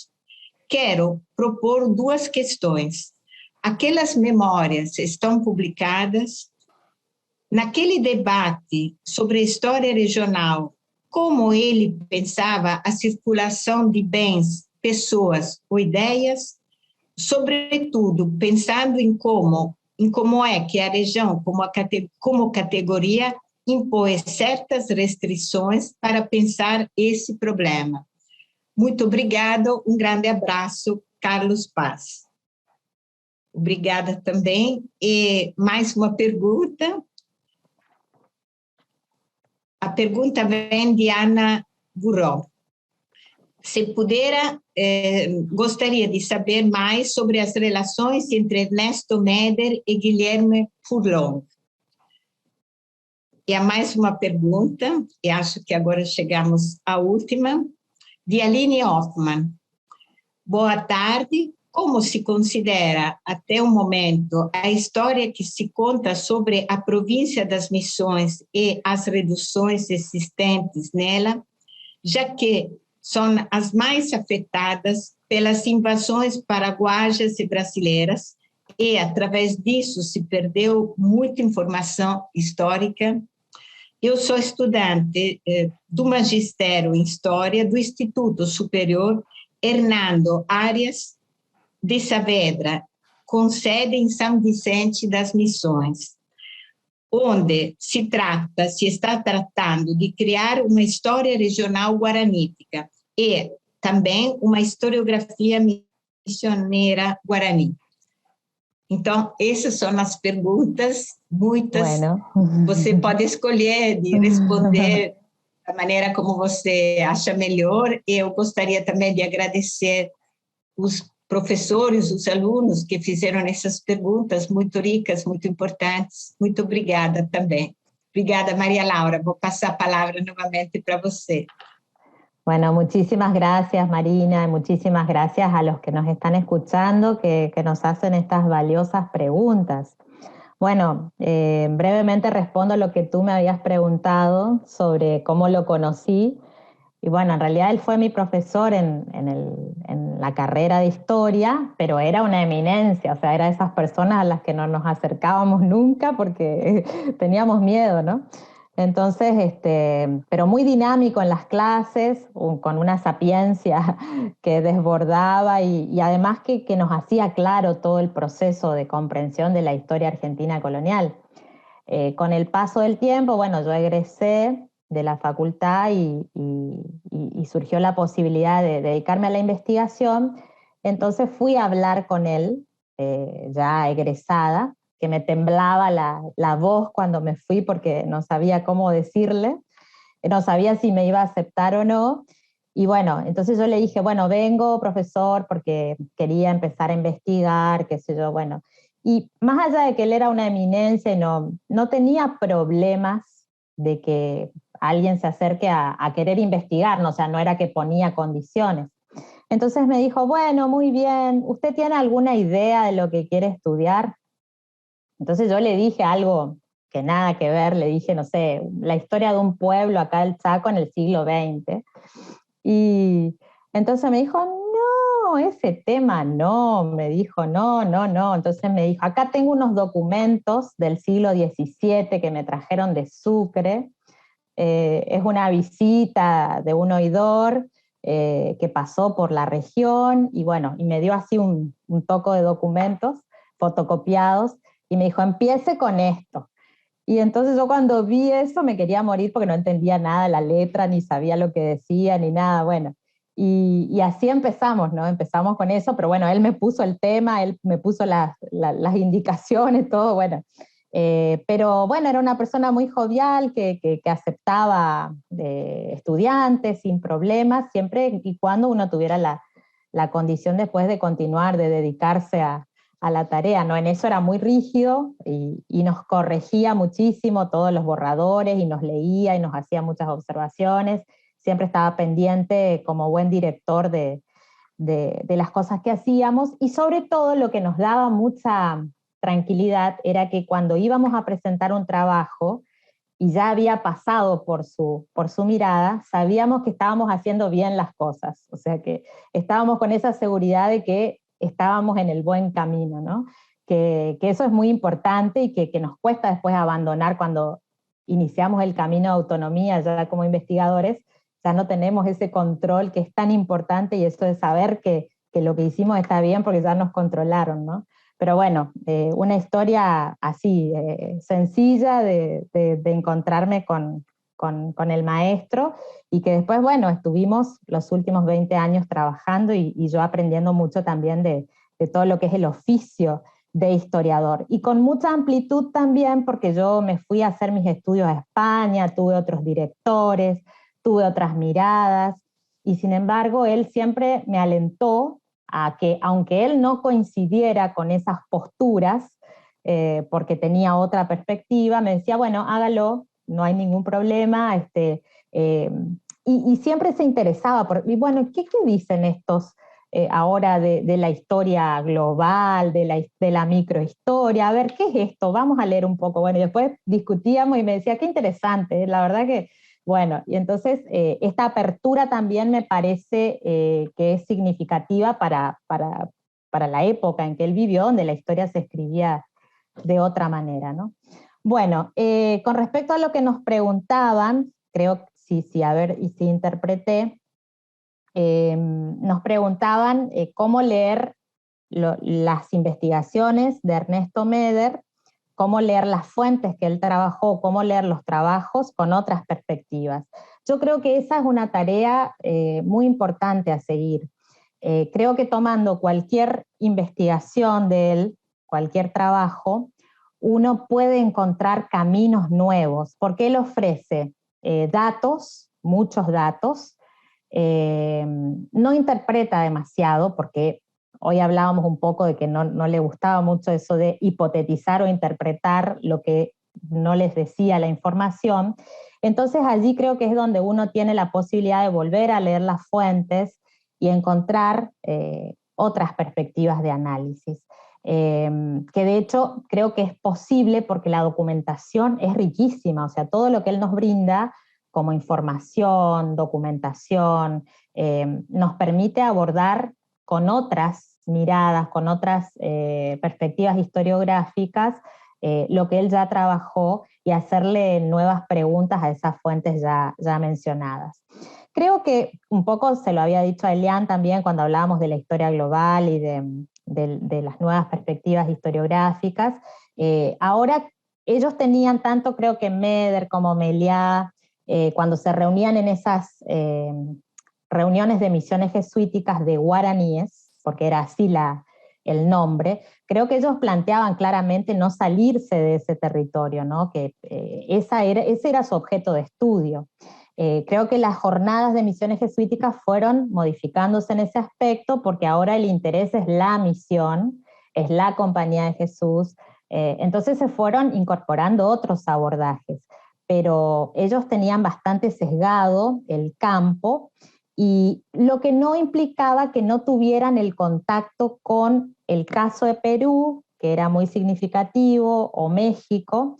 Por ejemplo, las cartas anuas del Perú, la monumenta peruana, era siempre consultada por él, buscando todos esos antecedentes de lo que pudo haber sido la misión en Paraguay, incluso en los últimos años con el caso del Chaco, que no podíamos entender mucho algunas normativas de las misiones jesuíticas del Chaco. Él insistía, hasta unos días antes de partir, me insistía en que vaya a la monumenta peruana y que empiece a leer todo el tema del caso del Perú, que ahí iba a encontrar muchas respuestas para el caso del Chaco, que es algo, bueno, que nos quedó como una consideración ahora para continuar, porque los vínculos están presentes. Entonces, creo que no hay un alejamiento del contexto regional ni latinoamericano para poder entender el caso de las misiones del Paraguay, ¿no? Él tenía una trilogía pensada, la historia de las misiones, que publicó, la historia post-jesuítica, y le quedó la historia de las misiones jesuíticas del Chaco, que es un trabajo que estamos intentando terminar, porque él dejó todo el índice de cómo sería el libro, todas las anotaciones, y con eso cerraríamos un poco el proceso que él pensó de este espacio misional, ¿no? Él sentía que las misiones del Chaco eran diferentes, de hecho lo son, pero que había que darle un tratamiento diferente al de las misiones de Guaraní, sobre todo por la parte étnica que respondía a otras características. Entonces, eso es algo que estamos tratando de pensar ya con su mirada, pero con una perspectiva también renovada desde la historiografía. Y después otra pregunta relacionada, que creo que era la de Carlos, aprovecho para saludarte, que decías algo como cómo se pensaba la circulación en este contexto de región histórica. Yo creo que los trabajos de él, sin que él lo diga directamente, nos permiten visibilizar circulación de ideas y circulación de personas y hasta proyectos políticos, que bueno, ahí está un poco lo que yo decía, cómo leer los trabajos de él planteando nuevas miradas con lo que él ya hizo, ¿no? Esa obra es la de Meder, él trabajó de esa manera, se hizo esas preguntas y respondió de esa manera. Pero nosotros, con una perspectiva de historiadores actuales, con otras influencias historiográficas, creo que podemos dar una vuelta a algunas de los resultados de sus investigaciones, que de hecho él piensa él pensaba que debía ser así. Él había hecho algo y eso debía continuarse de otras maneras. O sea que eso no me parece que esté mal, digamos, porque él también lo pensaba de esa manera. Y la última pregunta no había entendido muy bien. Estaba lo de Meder y Furlong, que creo que ahí tenemos mucha correspondencia para analizar, porque hay muchas cartas de Furlong, hay visitas de Furlong a Resistencia, está toda el panegírico que le hizo él cuando falleció Furlong, donde cuenta un poco su historia. O sea, hay una relación muy fuerte de orientación de maestro a alumno, que me parece que daría también para un análisis más pormenorizado en torno a los testimonios escritos que nos han quedado de ese vínculo, ¿no? Meder lo conocía mucho a Furlong, tenemos anécdotas que nos contaba de cómo era una entrevista con él, de qué hablaban, y cuando se terminaba la hora ya Furlong agarraba lo que estaba haciendo y seguía leyendo y ya no le hacía más caso, decía, ¿no? Entonces tenía que salir. Meder ya entendió que ya terminó la entrevista, ¿no? Entonces, bueno, así anécdotas que nos contaba que son muy interesantes para conocer a estos personajes de estos tiempos, ¿no? Bueno, y la última, no entendí muy bien, pero que era del Instituto de San Vicente, esa no entendí muy bien la pregunta. Vou ler de novo, Maria Laura, pode ser? Sim. Como se considera até o momento a história que se conta sobre a província das Missões e as reduções existentes nela, já que são as mais afetadas pelas invasões paraguaias e brasileiras, e por causa disso se perdeu muita informação histórica. Acho que aqui a pergunta é sobre a perda de documentos devido às guerras nas fronteras. Sí, sí, sí.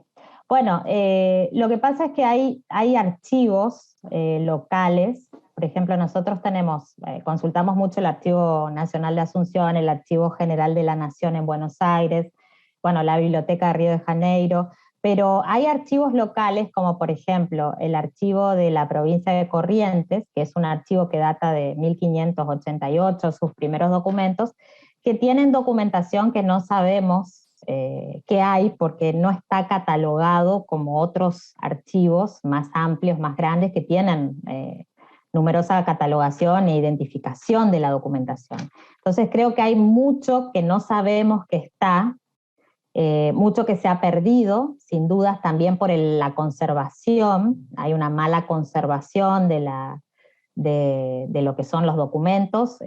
A lo largo de la historia pasó eso, el clima, la temperatura, bueno, muchas cosas. O sea que ahí tenemos también un camino de reconstrucción de esa documentación y la posibilidad de encontrar en cualquier lugar algo que no sabíamos que está, ¿no? Entonces eso es algo que está ahí y que es cierto que mucho se ha perdido, pero que todavía tenemos mucho para descubrir al respecto. Muito obrigada, Maria Laura. Olha, antes de passar a palavra para a professora Eliane, eu só vou querer mais uma vez te agradecer imensamente. Espero continuarmos esse diálogo tão rico. Você trouxe também uma belíssima reconstrução mesmo do percurso do professor, que nos possibilitou mesmo conhecer, né, as etapas todas de sua vida. Então, te agradeço imensamente, e é bonito ver, né, que a herança, teve uma herança que foi recebida por vocês, né, mesmo uma herança que significou também você carregar aqueles papéis que não eram os papéis que você esperava, né?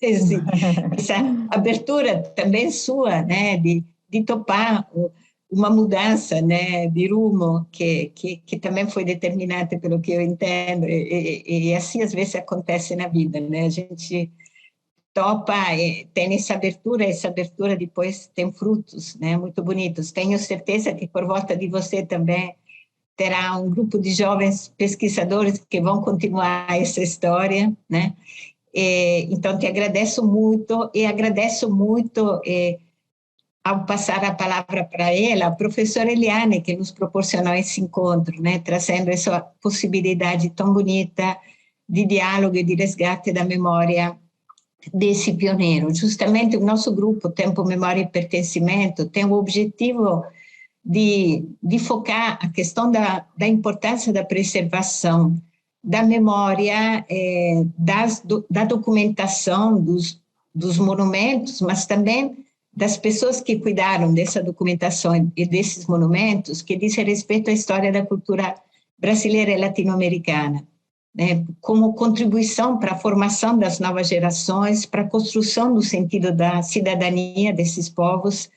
Então, a gente acredita que esse trabalho todo tem um papel muito importante também para a construção do futuro da América Latina. E agradeço, nesse sentido, muito a professora Eliane, que tornou possível esse encontro de hoje, né? E passo a palavra para ela concluir esse momento. Muito obrigada mais uma vez. Muchas gracias, obrigada, Marina. Marina. E, mais uma vez, muitíssimo obrigada, Maria Laura, principalmente agora nas respostas, nós podemos ver também um pouco da tua relação pessoal com o Méder, né? Então, o homem por trás dessa eminência que todos têm medo, ou tinham medo, né? E tu colocaste tão bem, das conversas, da abertura, né? Daquele que, de fato, atuou como mestre junto aos seus discípulos. Eu acho que isso também é um ganho, né, que nós tivemos hoje, né, para além de conhecer a trajetória, né, desse importante historiador, né, que nos ofereceu uma enormidade de obras, né, que conjugam interesses da geografia, da demografia, da cartografia, né, como eu comentava, os interesses, como tu mesma disseste, né, um interesse amplo e uma perspectiva interdisciplinar, né, que é um aspecto que chamou bastante atenção na tua fala, mas também as respostas, e principalmente a pergunta que a Marina te fez, possibilitaram também que a gente soubesse um pouco da relação da Maria Laura com o professor Ernesto Méder, né, e por várias vezes tu comentaste o quanto ele, ao sentar-se com vocês, nas reuniões de orientação, né, agia como um verdadeiro mestre, né? Então, a figura, ele não deixou de ser aquilo que se espera de um bom professor, né? Um professor que dá autonomia aos seus alunos, mas que também guia, né, e que orienta, né, e que mostra as possibilidades de um futuro de pesquisa, de possibilidades de inserção na vida profissional, né? Eu hoje vejo que cada vez menos se sabe sobre geografia, cada vez menos se sabe sobre, né, aspectos como ligados à leitura de mapas, né, ou desvendar as legendas de mapas, né, e mesmo que seja um homem do seu tempo, que tenha sido um historiador dentro de uma tradição historiográfica, de uma determinada corrente historiográfica, que não foi exclusividade da Argentina, porque nós tivemos também, né, aí tu citaste a Biblioteca Nacional, podemos falar do Jaime Cortesão, né, então, e podemos falar do Serafim Leite, muito antes também, né, seriam equivalentes, Guilherme Furlon e o Serafim Leite, né, nós teríamos aí uma contribuição, sem dúvida, para que a gente, enquanto professor, enquanto pesquisador, valorize as áreas afins da história, né, num diálogo que seja produtivo com as outras áreas. A antropologia, a arqueologia, a geografia, né, a cartografia, e nesse sentido ele teve um mérito inigualável, né? Eu acho que nós temos aí outros grandes nomes que contribuem nessa mesma geração, que são mentores das jornadas geohistóricas, jornadas das missões, encontros de missões, que deixaram seu nome inscrito e que, pegando um pouco uma questão que foi formulada, eu acredito que foi a do João Vitor, né, como não incorrer nos modismos, né, mas, ao mesmo tempo, valorizando aquilo que foi bem feito e aquilo que merece ser ainda, né, retomado ou considerado pelos pesquisadores.